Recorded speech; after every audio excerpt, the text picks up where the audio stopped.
mettait l'accent sur l'idée qu'au niveau international, être un juge pénal, ça n'est pas tout à fait la même chose qu'être un juge non pénal. Et vous citez la Cour internationale de justice, qui est un organe issu de l'Organisation des Nations Unies, vous citez la Cour de justice de l'Union européenne, qui est un organe issu de l'Union européenne, vous citez encore la Cour européenne des droits de l'homme, issue du Conseil de l'Europe. Qu'est-ce qui pour vous fait toute la différence? Pour quelqu'un d'extérieur, la première différence apparente réside non seulement dans le fait que ce sont des individus qui sont à titre personnel les sujets de la justice internationale à la Cour pénale, mais aussi dans le fait que la conséquence éventuelle du jugement sera une condamnation qui entraînera une privation de liberté personnelle, ce qui n'est pas le cas pour toutes les autres cours internationales dont on parle, sauf évidemment s'agissant des tribunaux pénaux ad hoc. Oui, alors si l'on se situe par rapport à la Cour européenne des droits de l'homme, la Cour pénale internationale n'intervient pas une fois qu'ont été épuisées toutes les voies de recours internes, par exemple. S'agissant de la Cour internationale de justice, dont la tâche est complexe, elle juge des conflits entre États au terme d'une procédure qui est essentiellement écrite, même s'il y a, in fine, une audience au cours de laquelle les représentants de chacun des États vont s'exprimer et répondre éventuellement aux questions de la Cour. Devant la Cour pénale internationale, et le simple fait que le mot pénal soit dans la Cour pénale internationale, les parties, les intéressés sont présents. Nous avons devant nous, nous sommes en première instance, voilà, tout simplement. Nous sommes en première instance avec des accusés devant nous, avec des défilés de témoins, des défilés de victimes, et l'exposé oral est sur la durée de tout ce qui s'est passé et qui est censé caractériser pénalement un crime contre l'humanité ou un crime de guerre. Si je devais m'exprimer de manière extrêmement triviale, je dirais qu'à la Cour pénale internationale, nous avons véritablement les mains dans le cambouis. Voilà. Nous ne sommes pas dans un strict débat juridique. Il faut d'abord faire émerger à travers les interrogatoires et les contre-interrogatoires ce que peut être une vérité, ce que peut être la vérité, mais avec en face de soi vraiment les êtres humains. Ils sont présents, ils sont là, comme je l'ai dit tout à l'heure, à la fois dans leur détermination. Je pense à un témoin à qui j'ai posé la question de savoir: souhaitez-vous bénéficier pendant l'audience de mesures de protection, puisque certains témoins ne souhaitent pas croiser le regard des accusés. Donc l'accusé rentrera après le témoin dans la salle d'audience, sortira avant le témoin. Certains témoins ne souhaitent pas qu'on puisse les voir, ne souhaitent pas croiser le regard des accusés. Tout cela, c'est vraiment c'est du quotidien. Nous sommes en présence de personnes physiques. De la même manière, il n'y a pas que la déclaration de culpabilité et il n'y a pas que le prononcé de la peine. Une Cour pénale internationale a des contentieux connexes ou subsidiaires. À l'heure actuelle, dans l'affaire dont j'ai été saisi, il existe un contentieux des réparations au profit des victimes.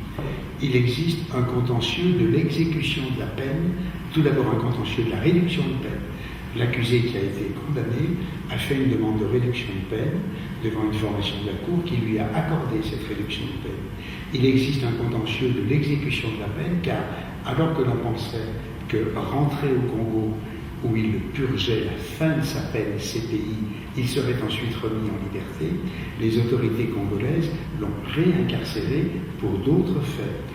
S'agissant de l'accusé qui a été acquitté, car l'un de nos deux accusés, après disjonction, a été acquitté, il y a un contentieux de l'indemnisation. J'ai été détenu, j'ai en définitive été acquitté. Nous avons eu un contentieux dans le contentieux, parmi tant d'autres, car au cours des débats, 3 témoins cités par la défense, une fois leur déposition achevée, ont fait une demande d'asile devant les autorités néerlandaises. Contentieux totalement inattendu, totalement nouveau, auquel la Cour a dû répondre. C'est en cela, je pense, que devant la diversité des questions qui se posent, nous ne sommes pas confrontés à une question unique. Y a-t-il un différend entre la Thaïlande, par exemple, et le Cambodge pour la localisation de tel temple? Qui des deux a raison? Nous ne sommes pas, comme devant la Cour européenne des droits de l'homme, avec la question de savoir si telle question répond ou non, se conforme ou non à tel ou tel article de la Convention. Nous sommes face à un foisonnement, en définitive, de questions juridiques et humaines indissolublement liées avec les intéressés présents devant nous. Oui, ce que vous soulignez en fait, c'est que par rapport à toutes les autres juridictions internationales que l'on connaît, c'est, j'allais dire, presque une juridiction complète. C'est-à-dire, elle traite d'une affaire, vous avez dit, c'est une juridiction de première instance, finalement. Oui. Donc, elle traite, c'est le juge du fond, le juge du fait, et oui, c'est peut-être ce qui la distingue de toutes les autres juridictions. Je pense en tout cas que c'est de nature à la distinguer. Alors, dernière question. Vous faites allusion aux dispositions de droit applicables devant la Cour qui sont le résultat d'un compromis diplomatique difficilement obtenu au terme de négociations laborieuses. Un texte, dites-vous, auquel il lui faudra pourtant, lui, c'est vous parlez du juge, pourtant donner vie et sens. Alors, est-ce que vous pouvez donner quelques exemples de ce droit qui est issu de ce compromis? Et est-ce que cela vous conduit, puisque vous faites des recherches sur les personnes, à faire des recherches sur, j'allais dire, la philosophie lorsqu'elle existe qui préside à l'adoption des règles de droit?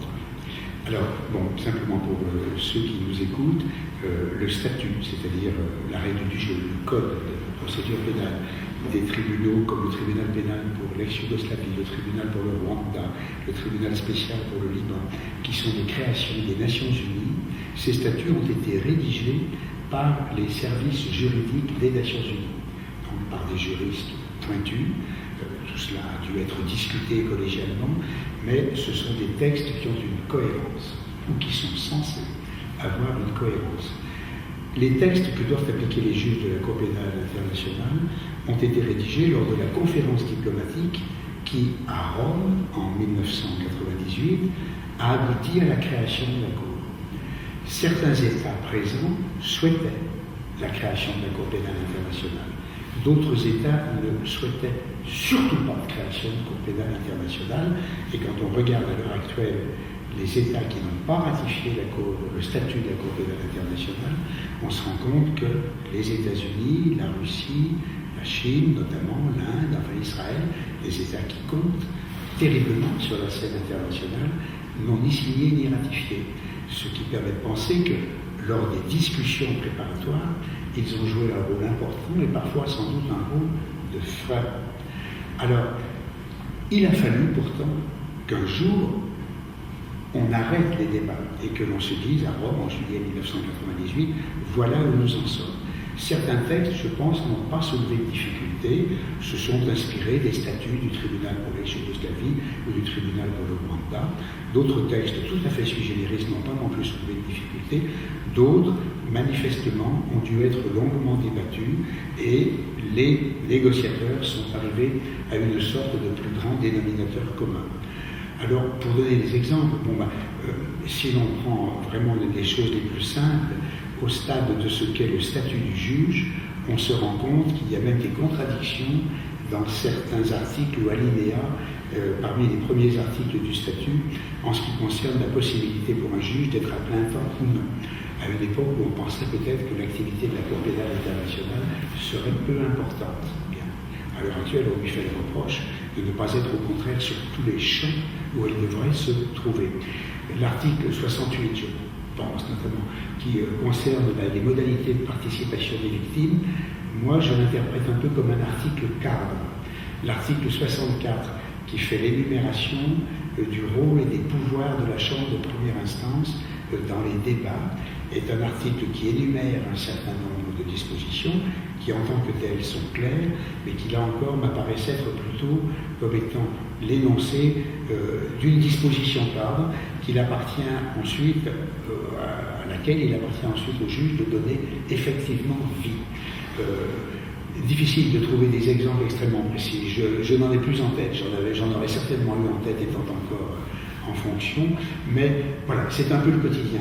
En tout cas, quand on met en parallèle le statut, le règlement de procédure et de preuve et ce que l'on appelle les éléments des crimes, qui définissent les éléments constitutifs de tout génocide, crime contre l'humanité, selon qu'il s'agit de meurtre, qu'il s'agit d'attaques contre des populations civiles, de viols, d'esclavage sexuel, etc., où là, la précision est extrême, comme si l'on avait voulu encadrer le juge dans des conditions telles qu'il n'aille pas faire n'importe quoi. En revanche, pour la partie purement procédurale, il y a place pour une interprétation. Alors, à défaut d'interprétation philosophique, en fait, dans ces cas-là, nous essayons, comme dans une interprétation de droit interne, de nous référer non pas au débat parlementaire, mais de nous référer d'abord aux discussions qui ont eu lieu à Rome, et puis de nous référer aux premières décisions qui ont été rendues.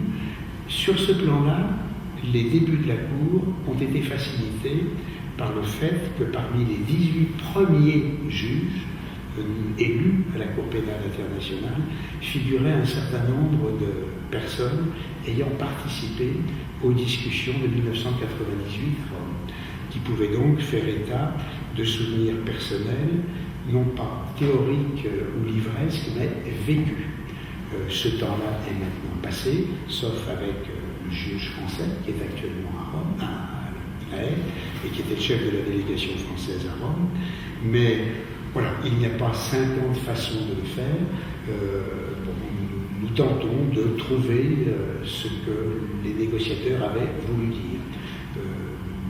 Je ne vois pas trop que vous répondre d'autre. Est-ce que dans ce travail d'interprétation, de recherche du sens, est-ce qu'il y a des tentations pour les juges de rattacher certains énoncés à leur tradition juridique, aux règles qu'ils connaissent dans leur droit interne? C'est une tentation. Oui. C'est une tentation très nette. Donc il faut éventuellement se garder, sauf si ce rattachement est de nature à permettre de donner à la disposition en question, j'allais dire, une portée dont on peut penser qu'elle est celle que souhaitaient voir lui donner les négociateurs. J'appelle simplement votre attention sur le fait qu'il y a un instant, je vous disais que quand on arrive à la cour, lorsque l'on était juge avant, ou universitaire, on change de toge pour vraiment revêtir une nouvelle robe. Lorsque j'ai pris mes fonctions, il n'a pas fallu plus d'une semaine pour que mes assistants, enfin mon assistante et les assistants des autres juges me disent de manière très directe, car j'avais souhaité instaurer des méthodes de travail et des rapports aussi directs que possible, sachant encore que l'on était appelé à travailler ensemble sur la durée. Très rapidement, ils m'ont dit, monsieur le juge, je vous en supplie, arrêtez de faire référence au code de procédure pénale. Vous n'êtes plus en France. C'est désormais le statut, le règlement de procédure et de preuve, le règlement de la Cour qui doivent dicter toute notre pratique judiciaire quotidienne. Alors je les en ai remerciés, et alors pour être sûr de bien appliquer ce qu'ils me demandaient de mettre en œuvre, je me suis astreint pendant 6 ans à ne plus lire aucun arrêt de la chambre criminelle, ce qui pour moi était quand même une rupture importante, puisque je l'avais présidé pendant 8 ans, et à ne plus lire, je dirais même, les textes publiés au journal officiel. Je me suis immergé dans un nouveau droit. J'ai fait totalement abstraction de ce qu'avait été ma vie professionnelle antérieure et mes références antérieures. Mais pour autant, quand il faut donner sens et porter à un article du statut ou du règlement de preuve et de procédure, on essaye, j'allais dire tout simplement, de se montrer intelligent. Essayez. Je ne veux pas dire qu'on y parvient, mais au moins essayer.